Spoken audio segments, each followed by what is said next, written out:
आज हम बात करते हैं गंगा नदी की। गंगा नदी दो नदियों से मिलकर बनती है।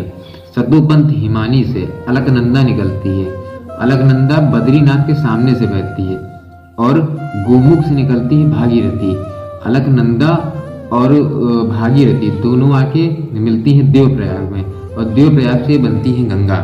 गंगा की लंबाई की बात करें तो 25 किलोमीटर गंगा की लंबाई है। 25 से 25 किलोमीटर गंगा की लंबाई है, गंगा की कुल लंबाई।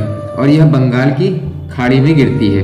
भारत की नदियों में सबसे बड़ा अपवाह तंत्र इसी का है। 2008 में गंगा नदी को भारतीय राष्ट्र नदी का दर्जा दिया गया था।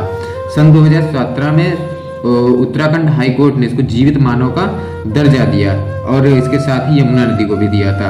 गंगा नदी के किनारे बसा सबसे बड़ा शहर कानपुर है। गंगा नदी अपने प्रवाह क्रम में निम्नलिखित नामों से जानी जाती है। कुछ नाम हैं जो अलग अलग राज्यों में या अलग अलग देशों में गंगा नदी को दिए गए हैं।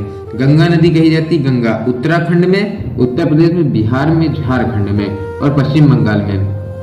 हुगली और भागीरथी नाम से पश्चिम बंगाल में, दो वितरिकाओं में बंटने के पश्चात मुख्य शाखा भागीरथी के नाम से बांग्लादेश में चली जाती है। बांग्लादेश में चली गई।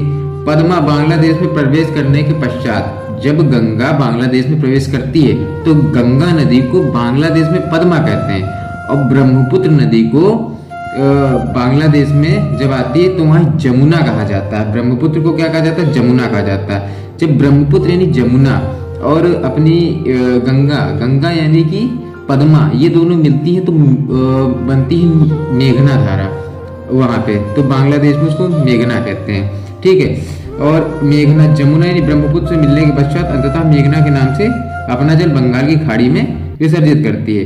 यमुना नदी उत्तर प्रदेश में 19 जिलों से, वहीं गंगा नदी जो है ये उत्तर प्रदेश में कुल 28 जिलों से होकर बहती है।